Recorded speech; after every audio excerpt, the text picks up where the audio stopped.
From Martez Manuel, and we'll take questions for Martez.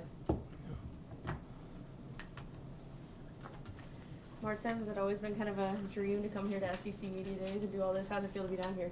Yeah, it's always been a dream of mine. I remember my freshman year when I first got here, and Kelly Bryant, Kel Garrett, and DeMarcus Ace and all them came, and I thought it was the coolest thing in the world.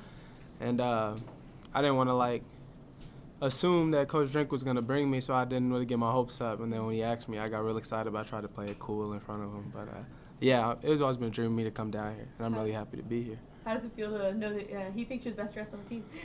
Yeah, I mean, I don't really know if I agree with that statement. I told our photographer today, I said, this is the first time I'm wearing a decent outfit in a long time, so we got to take a lot of pictures. So I usually got about one or two things I'll pop out here and there, but consistently every day, I don't think it's me, honestly. Martez, you talked a little bit in the spring about you felt like part of the reason for some of the struggles early last season was just kind of adjusting and learning to a new scheme. Obviously, now you've got another new defensive coordinator last year. How do you use the experience of what didn't go so great last season to avoid that? I mean, I feel like that it kind of teaches me and my teammates just that we have to pay attention to the details more because they matter. You know, last year I feel like not that we didn't pay attention to the details, but we weren't probably as precise on them, and now we know the expectation, you know.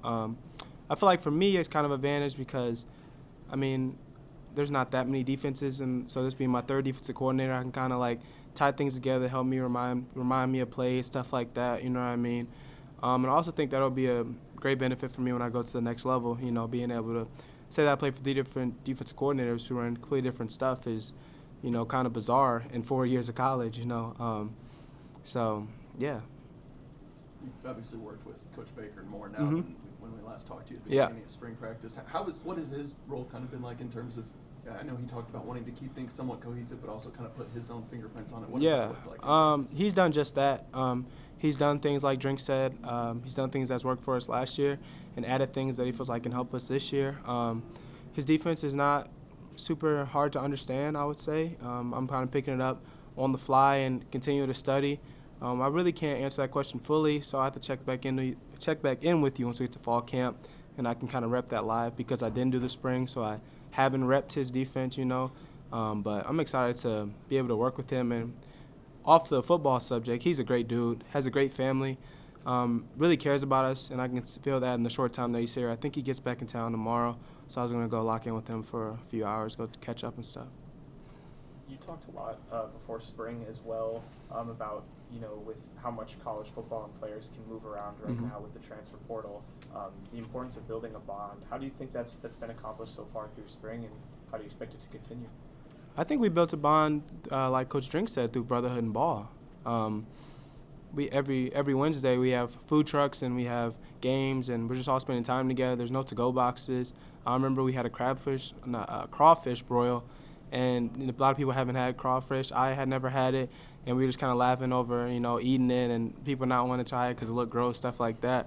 So, yeah, I mean, I feel like as a captain, I've really had to step up and include people, and that's something that I'm still struggling with and have to struggle with because I'm kind of a person that likes to do stuff on my own sometimes, you know what I mean? But just trying to take the extra step to include people, and I feel like I've made a lot of good relationships with the transfers. And once we get into fall camp in the heat and people get up frustrated, angry, and we have to go through a little adversity together, I feel like that will bond even more. So, yeah. What are your thoughts on the Drink stash idea? I don't know, man. He does not. I'm a pass on that question actually. Easier question. Yeah. What's his call sign? His call sign? Yeah, Top Gun. He said he couldn't pick his own. He mentioned lightsaber, but. I'm gonna pass on that one too. I'm not gonna lie. Martez, Eli was saying that he thinks this is the most talented team of his 3. Yeah. Deepest, I think he said, 2. Can you feel that during summer workouts? Can you just sense with the transfers that have come in, lower guys? I definitely where's can. that expectation be? Yeah, I definitely can. One thing I would say that I feel like I agree with the talent statement, but I also agree with the competition statement. You know, due to the transfer portal, as you said, I mean, every position is stacked. You know, nobody is safe in a sense. You know what I mean? Like, everybody's going to have to compete and push each other. And, you know, that competition is only going to make each other better.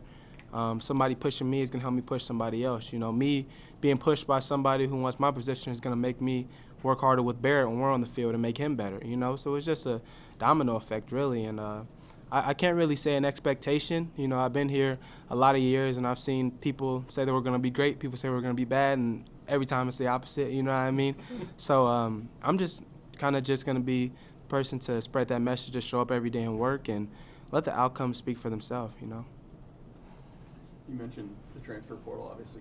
Several guys brought in on the defensive side of the Yeah. ball. What have you seen from those newcomers? What do you feel like they've added to the defense? They've all added a skill set that we didn't have before. Tyron Hopper, I'm sorry, I'm bad with these. Little Hop, I would say that. Little Hop. Linebacker. Yeah, linebacker. He could ball, man. He looked real good in the spring. Drayton Norwood looks like he's going to be a great corner for us. Joseph Charleston looks like he's going to be a great safety for us, you know. And then we still got our guys that are still here, you know, like Jelani Williams and it's Rakestraw. You know, we have guys on defense for sure, you know, that are going to play big roles and that play ball. You know, there's not a lot of new faces and other than the freshmen, not a lot of people who aren't very experienced. So we're just going to kind of take it in stride, man, and just try to bond together and work together and try not to have that competition be negative for us, you know, and try to have someone be happy for you when you make a big play or happy for them when they make a big play, stuff like that. All that stuff's going to bring us together as a team, you know. When you do change position coaches or coordinators like you've had to do a few times, what's the most difficult part about that in terms of what you have to adjust to? Yeah. I would say the most difficult part about changing defensive coordinators is that it feels like it always happens once you got it. You know what I mean? If you know what I mean by that. Sorry, I promised my girlfriend I would not say you know what I mean over and over again. Yeah, but perfect example, Coach Wilkes. Towards the end of the season, we played different defense than we did the first 5 games, you know. And as soon as I felt like we were getting it, you know, I felt we could have made a big stride, he was gone. And then with Coach Walters as well, you know, same thing. So, yeah, it's very difficult. But at the same time, you know, if you want to play at the next level, that's something you have to go through because coaches are in and out. You're in and out. Like, it's just the way the game goes. So you kind of just got to pick back up your pen and paper and study like you're studying for a test or for a new class every week, a new unit, new chapter in your book. You know, just keep going and just keep learning. Stay green. Do you have a sense of which position you're going to be playing with them? I know there's kind of a few different now. Yeah. Man, I could be all over. I've been spreading the word to Coach Drinkwitz and Coach Baker that feel free to put me all over. This is my last year, and I've been blessed to have success since I've been in this conference. So this year's kind of about my team, you know. It's not really about me. Wherever they need me to play, I'm going to play because it's going to put us in the best position to win. But like I said, man, this is my senior year, and I've had success already, so I'm just ready for Mizzou to have success. Probably the most frustrating part about being here for these 3 years is that we haven't had that success that we all work for and we all want, you know. So I'm just going to continue to just be an open book, and wherever they need me to play, I don't care if it's receiver, you know, I'm going to do it because I want to win, so. You got Isaiah here with the defense. Yeah. He bring to the team and sort of in the locker room. Yeah, so let me just start by saying Isaiah has been a baller since we got here. A lot of people don't know this, but me and Isaiah were roommates our freshman year in our dorm, and me, Isaiah, and Darius Robinson. And since day one, I remember our defensive coordinator, Coach Walters, saying that kid is going to be really good. And now, you know, everybody was kind of just waking up because he's getting his moment, and he's balling, he's shining. I'm really proud of him. He brings a lot of leadership, a lot of experience again. I think me and him and my friend Devin Nicholson may have played the most games our freshman year as freshmen. So, yeah, he just brings everything that we would need and everything that I'm kind of promoting him here. Anything that any NFL team would need in a defensive end, he brings to the table. So, yeah. Going back to Coach Wilkes, you spoke very highly of him before the spring. And how has he helped you, and has he still been in contact, you know, with you in his new role? With So I have talked to him recently. He taught me a lot, man. You know, obviously being an African-American leader in his position and as high of a coach that he has been at that level, it's just something that you have to admire. And he's taught me so much about pro ball. He's taught me stuff that other kids from other schools don't even know about on the field because it's stuff that they don't really focus on college ball that he brought to the table to people that were coached by him last year. So I feel like I kind of have an edge in some things, whether that's how to watch film or, whatever that may be. He was just a great dude, man, and he taught me a lot, and I'm just really blessed to be able to have had him. His 1 year that he leaves the NFL, he's come here. That seems like a message from God, so I'm really blessed.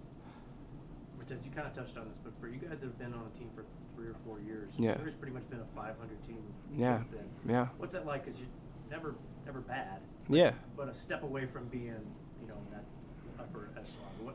How much hunger is there to turn that corner? We're very hungry. You don't know how many times we say that, so don't feel bad about asking that question because we say it all the time. And like you said, every single year I've been here, I've literally been 500. So that can be very frustrating. And I feel like the biggest thing we have to figure out is just what's that thing that takes us over the edge, and this is our last year to figure it out, the guys in this room. So hopefully we can do that and leave the city of Columbia and the university in a better place than we found it.